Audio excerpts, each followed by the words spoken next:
Hello, Provo City. I am Superintendent Dow from the Provo City School District. Today is Friday, January 19th, 2024. Just wanted to give you a few updates from the past week. First and foremost, I would like to express our congratulations to Stephen Van Orden. He is a world languages teacher at Timpview High School. He has received his national board certification and will be honored by the Utah State Legislature in a couple of weeks. So if your children have him for a teacher, please be sure to extend your congratulations. National board certification is a big deal. It requires a lot of a teacher in terms of demonstrating their skill set and their ability to adapt to a variety of learners in their classroom. I also just wanted to create some clarifications around our inclement weather policy. I had some parents reach out who were concerned as to why there was not a late start issued on Wednesday. Mostly it's just because when I looked at the weather and our team was examining it on Tuesday evening, it showed from everything that we could see, it was showing that the snow was going to start between 8 and 9 and last through 11 or noon. And so I was hoping that everybody could get to school safely overnight. It turned into a winter storm warning. When I originally got up, it wasn't snowing. By the time I was starting to get ready and getting ready to leave for work, it was definitely snowing and very much a blizzard. So we always coordinate with the superintendents of NEBO, and we coordinate with Alpine school districts because it does create hardship for employees if the districts are sometimes doing different things. And I was concerned about calling a late start when I had not done so the night before. There are families that just can't plan that quickly. Sometimes they leave for work really early, and then their little ones are left at home and they're getting themselves off to school. They don't know that there's a late start. They show up at school, nobody is there. And so that created great concern for me.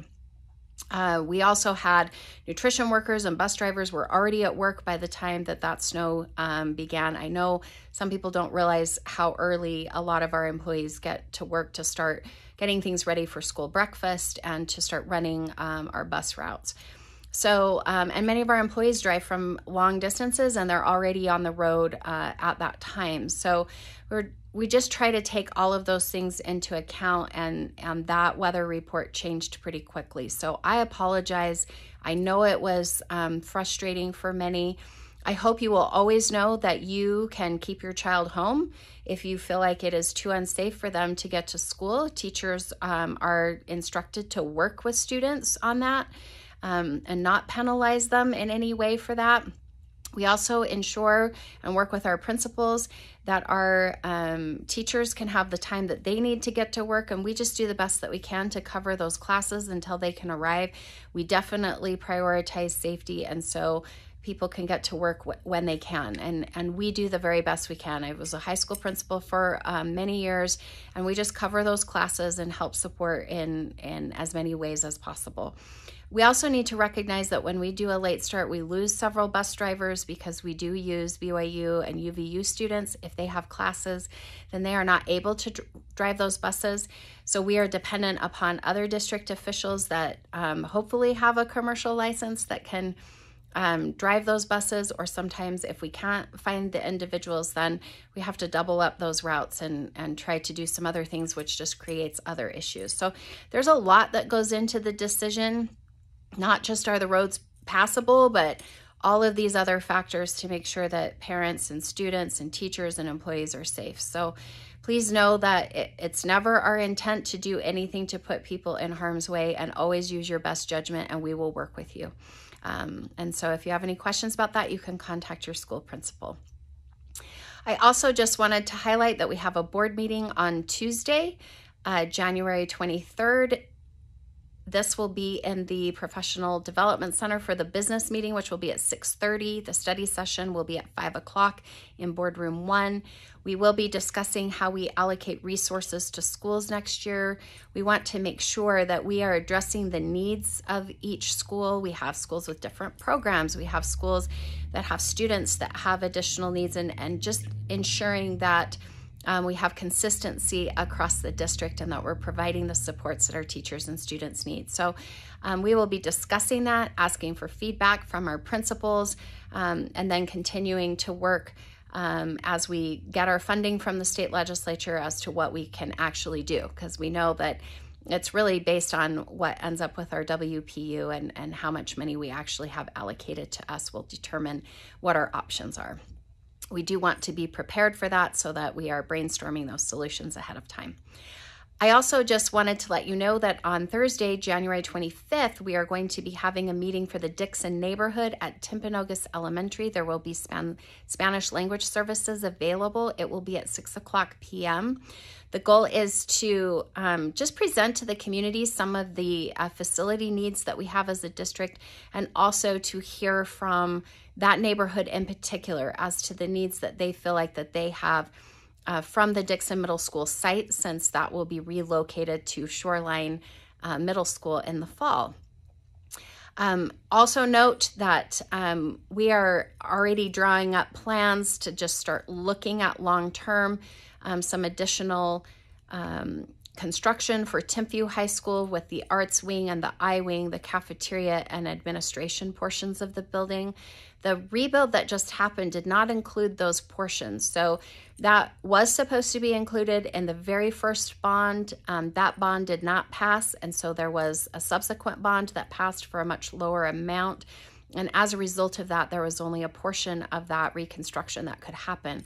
So we're really trying to look at our long-term needs, both with our Dixon site, with our different communities, and with Timpview High School. Those are our most immediate needs that we have. And just looking at that as we create a long-term plan and being really transparent about how we communicate that. So just wanted you to be aware of that. We've had some individuals wondering when the rest of the construction at Timpview would begin. And we just wanted to let you know that that would require additional authorization to move forward. So we are gathering information on all of these things right now so that we can make the very best decisions and make sure that we're very transparent in that. If you have questions, you're always welcome to reach out to myself. You can reach out to board members, and they would be happy to assist you in answering those questions at this time. Also just want to thank Ms. Stoddard. She is a 4th grade teacher at Edgemont Elementary. She allowed me to kind of crash her math lesson this last week. We just really want to highlight just the tremendous efforts of our teachers and the great education that is taking place in our schools. And so we highlighted that in our podcast this week. So we hope that you'll tune in and know that we really want you to know what's going on in our schools. There are great things happening, and we have great educators that are serving your students each and every day. I also want to congratulate both the cheer teams at Provo and Timpview High Schools. They have both advanced to the state round of competition now that it is a state-sanctioned sport. So just wanted to make you aware of that. I should be in attendance at the Provo High girls basketball game tonight. I'm really looking forward to that. So I hope to see many of you there. We will also be having a survey for our strategic plan going out to all community members shortly. It will ask for, it's a very short survey, and it will just ask for some information about what the priorities are that you would like to see in the strategic plan. So it'll be really quick. But we would love to hear from all of our constituents so that we make sure that the strategic plan really reflects the values and the priorities of our entire Provo city. So please look forward to that. That should be coming shortly, and we'll start gathering that data to inform our decision making and our strategic planning process. I think that's it for this week. Also, one more thing. If you would like to provide feedback on our inclusive learning environments policy, on our e-bikes policy, or student travel policy, please do so by today. Our policy committee meeting is on Monday, January 22nd. We're going to be taking that feedback and making any adjustments to those policies that we need. You can go onto our website, provo.edu, click on the button that says policies. It will have the draft policies in place and a place for you to email that feedback, and we will take that to our policy committee. They will make some recommendations, and then that will go back to the board in February. So just wanted to make you aware of that. So hope you enjoy your weekend, and we'll talk to you soon. See you next week, everyone.